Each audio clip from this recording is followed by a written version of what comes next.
So hi everyone. So ఈ వీడియోలో మనము వీడియో ఆర్టిఫిషియల్ ఇంటెలిజెన్స్ మిషన్ గురించి తెలుసుకుందాం. మార్చి 7th ఆఫ్ ద 2024 రోజు వెరీ రీసెంట్లీ. సో మనకు మార్చ్ మంత్లోనే మనకి యూనియన్ క్యాబినెట్ అనేది అప్రూవల్ తెలిసింది. ఏంటంటే ఇండియా ఆర్టిఫిషియల్ ఇంటెలిజెన్స్ మిషన్కి మనకి అప్రూవల్ తెలిపింది అనమాట. 10,300 కోట్లతోటి ఇండియా ఆర్టిఫిషియల్ ఇంటెలిజెన్స్ మిషన్కి అప్రూవల్ అనేది తెలిపింది. The cabinet approve that India's artificial intelligence with the 10,300 crores తోటి for the period of the 5 years కోసం మనకి సో ఈ అప్రూవల్ అనేది తెలపడం జరిగింది. సో ఇప్పుడు ఆల్మోస్ట్ 2024 నుంచి మనకు ఆల్మోస్ట్ 2029 వరకు ఈ 5 సంవత్సరాల కోసం మనకి ఈ ఆర్టిఫిషియల్ ఇంటెలిజెన్స్ మిషన్ మనకి క్యాబినెట్ అనేది అప్రూవల్ అనేది తెలిపింది. రైట్, నెంబర్ 1 పాయింట్ ఇది చాలా ఇంపార్టెంట్. 5 years కోసం ఆర్టిఫిషియల్ ఇంటెలిజెన్స్ అంటే ఏంటిది ఒకసారి చూద్దాం. జస్ట్ మనకు నీతి ఆయోగ్ వాళ్ళు ఇచ్చినటువంటి డెఫినేషన్. ఎవరు?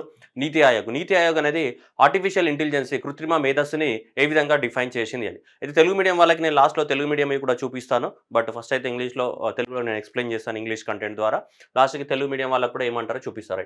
So artificial intelligence is the constellation of the technologies that enable the machines, చూడండి, enable the machines to act with higher levels of the intelligence and emulate the human capabilities of the sense కానీ, comprehended కానీ, act కానీ. అంటే మనిషికి ఉన్నటువంటి ఏంటి, మనిషికి ఏముంటాయమ్మా?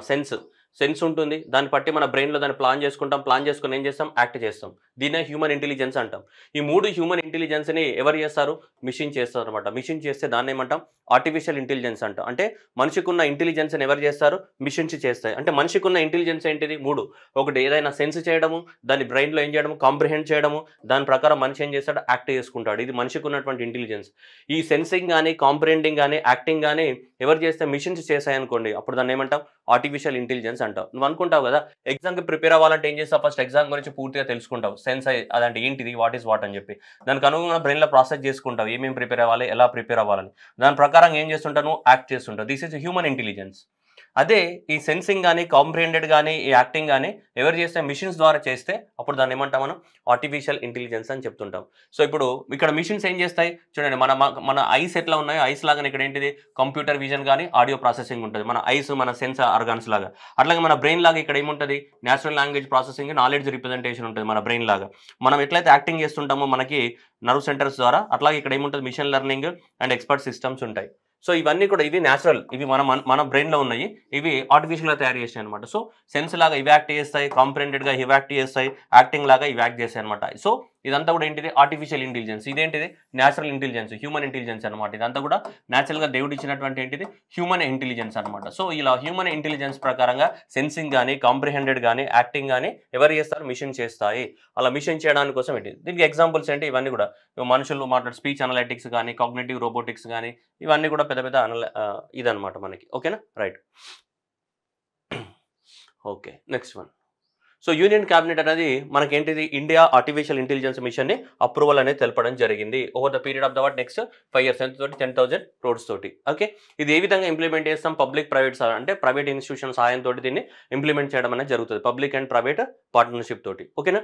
అయితే ఇక్కడ ఎగ్జామినేషన్లో క్వశ్చన్లో మనం మిస్టేక్ చేసేది ఒకటి ఉంది. దీన్ని సార్ ఎవరు ఇంప్లిమెంట్ చేస్తారు అంటే చూడండి, this mission will be implemented by India artificial intelligence అనే ఒక సంస్థను ఏర్పాటు చేస్తున్నాం మనం.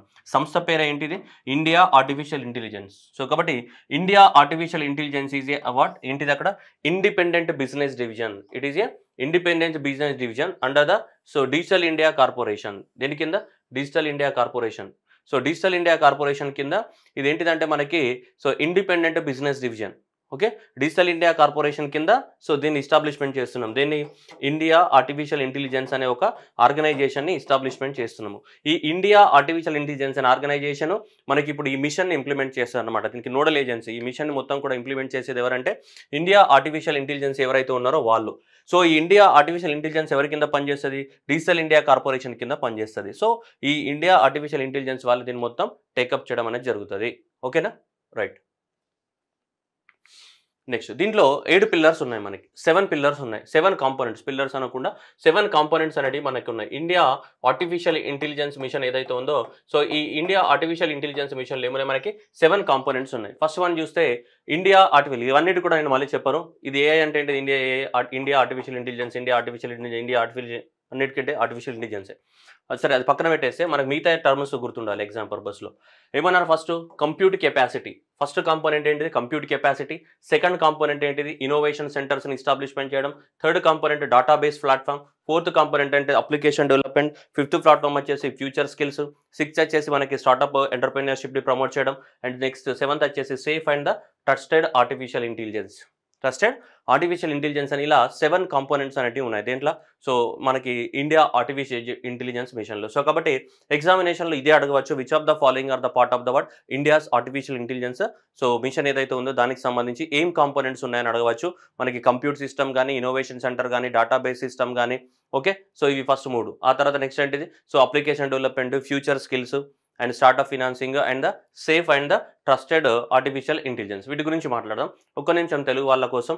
సో తెలుగు వాళ్ళ కోసం వీటిని ఈ 7 కాంపోనెంట్స్ తెలుగులో ఏమంటారంటే చూడండి, ఇండియా ఏఐ కంప్యూటర్ సామర్థ్యం, నెక్స్ట్ ఇండియా ఏఐ ఆవిష్కరణ కేంద్రం, next India AI data sets platform and the India AI application అభివృద్ధి కార్యక్రమం. సేమ్ అవే అభివృద్ధి కార్యక్రమం సేమ్ అవే. ఇండియా ఏఐ భవిష్యత్తు నైపుణ్యాలు అంటే future skills and India AI startup రుణాలు అండ్ సురక్షితమైన అండ్ విశ్వసనీయమైన ఏంటిది సో ఆర్టిఫిషియల్ ఇంటెలిజెన్స్. ఓకేనా. సో ఇండియా ఏఐ స్టార్టప్ రుణాలు అండ్ నెక్స్ట్ వచ్చేసి ఇండియా భవిష్యత్తు నైపుణ్యాలు ఇవి ఉన్నాయి మనకి. ఇండియా ఏఐ ఏంటిది మనకి సో ఇవి అప్లికేషన్ అభివృద్ధి కార్యక్రమం. Next India AI data sets platform. Next ఏంటిది ఇక్కడ ఇండియా ఏఐ ఆవిష్కరణ కేంద్రం. నెక్స్ట్ ఇక్కడ ఏంటిది ఇండియా ఏఐ ఏంటిది కంప్యూటర్ సామర్థ్యం. సో ఇవి 7 పిల్లర్స్ అన్నమాట ఇవి. ఓకే 7 కాంపోనెంట్స్ ఇవన్నిటి 7 కాంపోనెంట్స్ ఇవి తెలుగులో. ఓకేనా. వాటిని మనం ఏం చెప్పాము ఇక్కడ ఇంగ్లీష్లో చెప్పడం జరిగింది. Same compute capacity, innovation centre, data sets platform, so application development, initiative, future skills, startup financing and safe and trusted artificial intelligence. ఇవి 7 కాంపోనెంట్స్ దీంట్లో. వీటన్నిటిని డెవలప్మెంట్ చేయడానికి ఎంత 10,000 కోట్లు అలొకేట్ చేయడం జరిగింది. ఎవరు ఇంప్లిమెంట్ చేస్తారు దీన్ని? ఇండియా ఏఐ అనే ఒక organization which works under the digital corporation కింద వర్క్ చేసే ఒక సంస్థ అనేది దీన్ని ఇంప్లిమెంట్ చేయడం జరుగుతుంది. ఇండిపెండెంట్ ఆర్గనైజేషన్ అది. ఫస్ట్ ఏం చెప్తున్నాం ఇండియా కంప్యూట్ కెపాసిటీ అని చెప్తున్నాం. ఇండియా ఏంటిది కంప్యూట్ కెపాసిటీ అంటే మన యొక్క కెపాసిటీని పెంచుకోవాలి, ప్రాసెసింగ్ కెపాసిటీని పెంచుకోవాలి. దానికోసం ఏమని చెప్తున్నారు 10,000 graphic processing units through the strategic public private partnership collaboration. అంటే మనకు ఉన్నటువంటి దేనిది కంప్యూటర్ అంటే దేనన్నా తయారు చేసేదే కదా, తయారు చేసే ఆర్టిఫిషియల్ ఇంటెలిజెన్స్ని తయారు చేసే కెపాసిటీని ఏం చేయాలో పెంచాలని చెప్తున్నారు. జనరల్గా మనకు మీకు అర్థం అవడానికి కోసం అట్లా చెప్తున్నాను నేను. సో కాబట్టి ఈ ఆర్టిఫిషియల్ ఇంటెలిజెన్స్ కంప్యూటర్ కెపాసిటీని పెంచాలి అంటే ఆర్టిఫిషియల్ ఇంటెలిజెన్స్ని యూజ్ చేసే కెపాసిటీ ఏం చేయాలి పెంచాలి. పెంచడానికి కోసం మనం ఏం చెప్తున్నాం ఇక్కడ చూడండి, ఇక్కడ ఇటు చూడాలి వాట్సాప్లో చాటింగ్ తర్వాత ఎగ్జామ్లో ఎత్తిపోతుంది. ఇక్కడ 1000 కాదు ఎన్ని 10,000 అర్థమవుతుందా? ఎగ్జామినేషన్ ఇదే మిస్టేక్ చేస్తావు. 10,000 ఏం పెట్టాలంటున్నాడు గ్రాఫిక్ ప్రాసెసింగ్ యూనిట్స్ పెట్టాలంటున్నాడు. జీపీఎస్ గ్రాఫిక్ ప్రాసెసింగ్ యూనిట్ జీపీయూలు పెట్టాలంటున్నాడు. అంటే ఏంటిది మనకి బాహుబలిలో గ్రాఫిక్స్ చేస్తారు కదా అట్లాంటివి కానీ వీడియోస్ కానీ ఓకేనే. సో వీడియోస్ కానీ ఇమేజెస్ కానీ మనం ఏం చేస్తాం గ్రాఫిక్స్లో డిజైన్ చేస్తామా లేదా వాటికి సంబంధించి. సో కంప్యూటర్లలో ఇప్పుడు మన గ్రాఫిక్ కార్డ్స్ అవి ఉంటాయి కదా. సో అట్లనే ఇక్కడ ఏంటిది 10,000 గ్రాఫిక్ ప్రాసెసింగ్ యూనిట్స్ని పెట్టాలి భారతదేశంలో. ఇవన్నీ కూడా ఏ బేసిస్ పైన పనిచేయాలి ఆర్టిఫిషియల్ ఇంటెలిజెన్స్ బేసిస్ పైన పనిచేయాలి. మనుషులు కాదు. ఆర్టిఫిషియల్ ఇంటెలిజెన్స్ ఏం చేయాలి వీడియోస్ని తయారు చేయాలి. ఆర్టిఫిషియల్ ఇంటెలిజెన్స్ ఏం చేయాలి ఇమేజెస్ని తయారు చేయాలి. ఆ వీడియోస్ని ఇమేజెస్ని ఆర్టిఫిషియల్ ఇంటెలిజెన్స్ తయారు చేయాలంటే దానికి ఏం కావాలి గ్రాఫిక్ యూనిట్స్ కావాలి. ఈ గ్రాఫిక్ యూనిట్స్లో ఏం చేస్తాం మనం ఈ గ్రాఫిక్ యూనిట్స్కి ఏం యాడ్ చేస్తాం మనం హ్యూమన్ ఇంటెలిజెన్స్ని యాడ్ చేస్తాం. ఆ గ్రాఫిక్ యూనిట్స్లో హ్యూమన్ ఇంటెలిజెన్స్ని యాడ్ చేస్తేనే ఏమవుతుంది ఆర్టిఫిషియల్ ఇంటెలిజెన్స్ అవుతుంది కదా. మనం ఇంతకుముందు చెప్పాం కదా సెన్స్ కానీ కాంప్రిహెండెడ్గా బ్రెయిన్లో థింక్ చేయడం కానీ మనిషి ఎట్లయితే యాక్ట్ చేస్తాడో అవన్నీ కూడా దీంట్లో పెడతాం దేంట్లో ఈ గ్రాఫిక్స్. సో అలా ఆర్టిఫిషియల్ ఇంటెలిజెన్స్ ద్వారా వీడియోస్ కానీ ఇమేజెస్ కానీ తయారు చేయాలి. అలా తయారు చేసే విధంగా మనకు 10,000 గ్రాఫిక్ ప్రాసెసింగ్ యూనిట్స్ పెడుతున్నాం. 10,000 గ్రాఫిక్ ప్రాసెసింగ్ యూనిట్స్ అని పెట్టడానికి మనకి ఫస్ట్ ఆబ్జెక్టివ్ అనమాట. అర్థమవుతుందా? ఇప్పుడు ఎవరు చేస్తున్నారు బాహుబలికి అంత టైం ఎందుకు పడుతుంది, లేదంటే ఇంకోటి RRR సినిమా కానీ లేదంటే ఈ సినిమాలో గ్రాఫిక్స్కి ఎందుకు ఎక్కువ టైం పడుతున్నాయంటే మనుషులు చేస్తున్నారు. కానీ ఇప్పుడు ఒకవేళ నిజంగానే ఆర్టిఫిషియల్ ఇంటెలిజెన్సే తీసుకొచ్చామనుకోండి 24 అవర్స్ వర్క్ చేస్తారు. మనుషులు అయితే 24 అవర్స్ చేయరు కదా. సో కాబట్టి ఈ ఆర్టిఫిషియల్ ఇంటెలిజెన్స్ ద్వారా మనం గ్రాఫిక్స్ కానీ ఇవన్నీ కూడా ఎక్కువ మొత్తంలో మంచి కెపాసిటీతో చేసామనుకోండి అప్పుడు సినిమా యొక్క ప్రొడక్షన్ కాస్ట్ తగ్గుద్ది, సినిమాలది తొందరగా కూడా సినిమా అవుట్పుట్ వస్తుంది. మనం కూడా తొందరగా సినిమా చూడొచ్చు. ఆర్టీసీ క్రాస్ రోడ్లో మనం ఫ్లెక్సీ కట్టుకోవచ్చు. మనం కూడా ఏం చేయొచ్చు సో పేపర్లు ఎగరేయచ్చు థియేటర్లలో. ఓకేనా రైట్ చేద్దాం మనం కూడా. ఓకేనా ఫేవరెట్ హీరో సినిమాకి రైట్. నెక్స్ట్ వచ్చేసి India artificial intelligence innovation centre. మళ్ళీ ఇక్కడ ఉంది. ఇన్నోవేషన్ అంటే ఏంటి? సృజనాత్మకత. సృజన కాదు, అలో సృజన తిన్నవారా కాదు. ఇక్కడ ఏంటిది? Innovation centre. ఏంటిది? India innovation centre. సృజనాత్మకత అంటే కొత్త కొత్త ఇన్నోవేషన్స్ని తీసుకురావాలి, దాన్ని ఎంకరేజ్ చేయాలి కదా. ఇది ఎక్కడ తీసుకున్నా ఉంటుంది, ఏ ఫీల్డ్ తీసుకున్నా మనం ఏం ఎంకరేజ్ చేయాలా? ఇన్నోవేషన్స్ని ఎంకరేజ్ చేయాల్సి ఉంటుంది. నెక్స్ట్ అదే మనకి ఇక్కడ చూడండి, the India artificial intelligence innovation centre అనేది ఒకదాన్ని ఎస్టాబ్లిష్మెంట్ చేస్తాం మనం. ఈ సెంటర్ ఉంది కదా, ఇలాంటిది ఇది కొత్త ఒక ఆర్గనైజేషన్ పెడతాం అనమాట. ఈ ఆర్గనైజేషన్ ఇండియా ఇన్నోవేషన్ సెంటర్ అనే ఒక ఆర్గనైజేషన్ ఎస్టాబ్లిష్మెంట్ చేస్తాం. ఇవి కొత్త కొత్త ఇన్నోవేషన్స్ ని ప్రమోట్ చేస్తుంది. ఎలాంటి ఇన్నోవేషన్స్ అని చూడండి, which will undertake the development and deployment of the indigenous, అంటే మన ఓన్ టెక్నాలజీ తోటి large multi modal and domain specific foundational models in the critical sector అని చెప్తున్నాడు. ఓకే, ఏంటిది? ఇది లార్జ్ మల్టీ మోడల్స్ అంటే మన భారతదేశంలో ఏమున్నాయి? రకరకాల లాంగ్వేజెస్ ఉన్నాయి. మనకి 22 లాంగ్వేజెస్ ఉన్నాయి కాన్స్టిట్యూషన్లో. సో కాబట్టి ఏదైనా సరే మనం ఇన్నోవేషన్ చేసినప్పుడు జనాలందరికీ యూజ్ అవ్వాలి అంటే ఏంటిది? రకరకాల లాంగ్వేజ్లలో తీసుకురావాలి. అందువల్ల ఏమంటున్నాం, రకరకాల లాంగ్వేజెస్ కానీ and next large multi modal ఉంటుంది. స్పీచ్ నుంచి వీడియో కన్వర్ట్ చేయడం కానీ, వీడియో నుంచి స్పీచ్ కన్వర్ట్ చేయడం కానీ, అంటే మనం మాట్లాడితే దాన్ని 2 నిమిషాల వీడియో ఆటోమేటిక్గా తయారు చేయడం కానీ ఇవన్నీ ఉంటాయి. సో అవన్నీ కూడా దీంట్లో ఏంటి? Large multi modal. ఈ లార్జ్ మల్టీ మోడల్ ఇండియాకి తగ్గట్టుగా తయారు చేయాలన్నమాట. దానికోసం ఏం చేస్తాం మనము? ఎవరైతే మనకి పిల్లలు ఇన్నోవేషన్స్ చేస్తారో వాళ్ళని ఎంకరేజ్ చేస్తాం అన్నమాట. Through India artificial innovation centres ద్వారా మనం ఇన్నోవేషన్ని ప్రమోట్ చేయడం జరుగుతుంది. Next India data set platform. So India data set platform which is developed by the independent business division of the చూడండి, ఇదే మనకి ఇప్పుడు ఆర్టిఫిషియల్ ఇంటెలిజెన్స్ మిషన్ ఇంప్లిమెంట్ చేస్తున్నటువంటి ఆర్గనైజేషన్ అయితే ఇదే కదా. సో కాబట్టి independent business centre, that is the India artificial intelligence. ఓకేనా? సో వీళ్ళు ఒక డాటా సెట్ ప్లాట్ఫామ్ని మనకి చేయడం జరుగుతుంది అనమాట.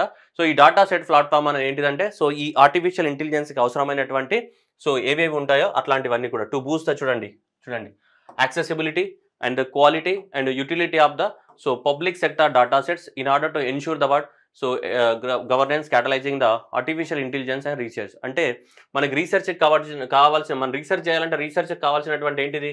డాటా సెట్స్ అంటే మన భాషలో చెప్పాలంటే ఏమంటాం మనం? రిసోర్సెస్. సో ఈ రిసోర్సెస్ అన్ని కూడా మనం యూజ్ చేసుకోవాలి. ఇక్కడ గవర్నమెంట్ పబ్లిక్ సెక్టర్ కంపెనీస్ ఉన్నాయి కదా. సో ఈ పబ్లిక్ సెక్టర్ కంపెనీస్ ఏవైతే ఉన్నాయో గవర్నమెంట్ కంపెనీస్, వాళ్ళ దగ్గర కూడా కొంచెం ఏముంటుంది? రిసోర్సెస్, డాటా ఉంటుంది కదా. డాటా కానీ ఆల్రెడీ ఏముంటాయి? రిసోర్సెస్ ఉంటాయి. సో ఆ రిసోర్సెస్ అన్నిటిని కూడా యూజ్ చేసుకోవడానికి కోసం మనకి ఏంటిది? So India AI data sets ప్లాట్ఫామ్ని ఒకటి పెడతారు. సో గవర్నమెంట్ కంపెనీస్ దగ్గర ఉన్నటువంటి వాళ్ళ రిసోర్సెస్ని కూడా యూజ్ చేసుకొని మనం ఏం చేస్తాం? ఆర్టిఫిషియల్ ఇంటెలిజెన్స్ని డెవలప్మెంట్ చేస్తాం. అది మళ్ళీ గవర్నమెంట్కి వాడుకోవడానికి కూడా ఇవ్వడం అనేది జరుగుతుంది. That is the third one. ఏంటిది? India data set platform. Fourth one, India AI future skills. So అంటే మళ్ళీ ఫ్యూచర్లో ఏంటి? స్కిల్స్ నేర్పేయడం. ఇప్పుడు మామూలుగా స్కిల్స్ ఉన్నాయి, కానీ ఫ్యూచర్లో అంతా కూడా మనకేంటి? భవిష్యత్తులో అంతా ఆర్టిఫిషియల్ ఇంటెలిజెన్సే రాబోతుంది. సో అందువల్ల అండర్ గ్రాడ్యుయేట్స్ కానీ, మాస్టర్స్ కానీ, PhD కానీ ఇవన్నీ ఉన్నాయి కదా, ఇలా ఎవరైతే చదువుతున్నారో వాళ్ళకు కూడా ఏంటిది మనకి? సో ఇవి ఏంటిది? AI ల్యాబ్స్ అనేది ఎస్టాబ్లిష్మెంట్ చేసి ఇక్కడ Tier 2 అండ్ Tier 3 టౌన్లో సో వాళ్ళకు కూడా ఈ ఫౌండేషనల్ కోర్సులలో ట్రైనింగ్ ఇవ్వాలి. వీటి యొక్క ఫౌండేషనల్ కోర్సు ఆర్టిఫిషియల్ ఇంటెలిజెన్స్కి సంబంధించి. ఎందుకంటే ఆర్టిఫిషియల్ ఇంటెలిజెన్స్ అనేది భవిష్యత్తును రూల్ చేయబోతుంది మనకి.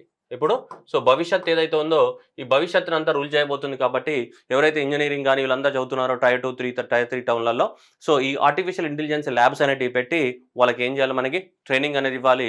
ఫ్యూచర్లో రాబోయే ఇన్నోవేషన్స్కి వాళ్ళని సిద్ధంగా ఉంచాలి. ఆర్టిఫిషియల్ ఇంటెలిజెన్స్ మిషన్ మనం తయారు చేస్తున్నామంటే ఆర్టిఫిషియల్ ఇంటెలిజెన్స్ మిషన్కి తగ్గట్టుగా మన దగ్గర ఏముండాలి? వర్క్ ఫోర్స్ కూడా కావాలి కదా. వర్క్ ఫోర్స్ కావాలి అంటే ముందే ఏం చేయాలి? మనం వాళ్ళని రెడీ చేయాలి. Next India AI startup financing.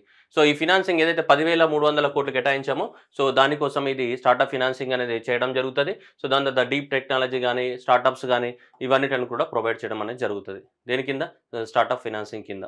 Okay, next safe and trusted AI. మరి మనం చూసాం మన రష్మిక మందన యొక్క ఆమె యొక్క బాడీని వేరే బాడీకి అటాచ్ చేసేసి మనకి డీప్ ఫేక్ అని చేయడం జరిగింది. దేని ద్వారా?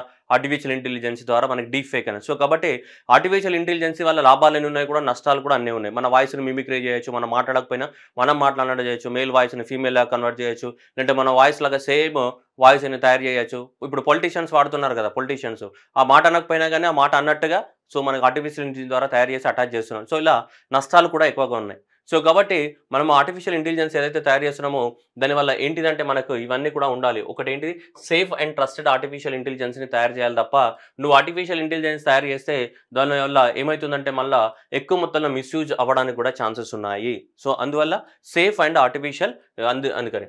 సో ఈ సేఫ్ అండ్ ఆర్టిఫిషియల్‌కి సంబంధించి మనకి నవంబర్ 2000 లో 23లో మనకు ఒక సమ్మిట్ జరిగింది. బెర్క్లీ డిక్లరేషన్ అని చెప్పేసి మనకి యూకేలో జరిగింది. అది ఆర్టిఫిషియల్ ఇంటెలిజెన్స్ సేఫ్టీకి సంబంధించిన సమ్మిట్. సరే అది వేరే ఇష్యూ అనుకోండి. బట్ మనకి బెచ్లర్ డిక్లరేషన్, ఈ బెచ్లర్ డిక్లరేషన్ అనేది చాలా చాలా ఇంపార్టెంట్. ఎందుకంటే ఆర్టిఫిషియల్ ఇంటెలిజెన్స్ నుంచి మనం ఎలా కాపాడుకోవాలని చెప్పేసి ప్రపంచ దేశాల మధ్యన ఇంకా అగ్రీమెంట్ అనేది జరగలేదు. సో దానికోసం బెచ్లర్ డిక్లరేషన్ అనేది ఒకటి ఇచ్చారు గానీ, సో ఇంకా పూర్తిగా అది కార్యరూపం దాల్చలేదు. నెక్స్ట్ ఫ్యూచర్‌లో ఖచ్చితంగా ప్రపంచ దేశాలన్నీ కూడా దాని మీద సైన్ చేయబోతాయి. దేనికి? బెచ్లర్ డిక్లరేషన్. బెచ్లర్ అనేది యూకేలో ఉన్నటువంటి ఒక పార్క్, అక్కడ సమ్మిట్ జరిగింది కాబట్టి లాస్ట్ ఇయర్. సో అక్కడ బెచ్లర్ డిక్లరేషన్ అని డిక్లేర్ చేశారు. What is Bletchley declaration? Bletchley declaration is nothing but ఏది ఆర్టిఫిషియల్ ఇంటెలిజెన్స్ యొక్క సేఫ్టీ సమ్మిట్ అది. అంటే ఆర్టిఫిషియల్ ఇంటెలిజెన్స్ ద్వారా వచ్చే అనర్థాల నుంచి మనం ఏం చేయాలి? కాపాడుకోవాలి. సో అదే ఆర్టిఫిషియల్ ఇంటెలిజెన్స్ సేఫ్టీ సమ్మిట్ అది. బెచ్లర్ డిక్లరేషన్. ఓకే. సో ఇది లాస్ట్ పిల్లర్ అనమాట. సో ఇలా మనకి భారతదేశంలో ఇవన్నీ కూడా చేయాలని చెప్పేసి మనకు క్లియర్‌గా చెప్పడం జరిగింది. దేంట్లో ఇవన్నిట్లలో కంప్యూటింగ్ కెపాసిటీ ఎంత? 10,000 గ్రాఫిక్ కార్డ్స్‌ని, ఇన్నోవేషన్ సెంటర్స్‌ని పెట్టి ప్రమోట్ చేయడము. అండ్ నెక్స్ట్ అంటే డేటా సెట్స్, గవర్నమెంట్ దగ్గర ఉన్న డేటా సెట్స్ అన్నిటిని వాడుకోవడానికి ఒక ప్లాట్‌ఫామ్‌ని తీసుకురావడము. అండ్ కొత్త ఆర్టిఫిషియల్ ఇంటెలిజెన్స్ డెవలప్‌మెంట్ చేయడము. అండ్ నెక్స్ట్ అంటే future skills and startup financing and ఏంటిది సేఫ్ ట్రస్టెడ్ ఏఐ. జస్ట్ మీకు ఎక్స్‌ప్లనేషన్ కోసం నేను ఇంత చెప్పా గానీ అసలు ఇంత అవసరం లేదు. మీకు జనరల్‌గా ఇవి ఎవరు? దీంట్లో ఉన్నటువంటి పిల్లర్స్ ఏంటి? దీని మనీ ఏంటిది? అసలు దీన్ని ఎవరు ఇంప్లిమెంట్ చేస్తున్నారనేది చాలా ఇంపార్టెంట్. ఏది? సో ఇది India artificial intelligence mission. India artificial intelligence mission అనేది మనకి మార్చి 7th రోజు దీన్ని అనౌన్స్‌మెంట్ చేయడం జరిగింది. For the period of the 5 years with 10,300 crores తోటి. ఓకేనా? రైట్. Thank you.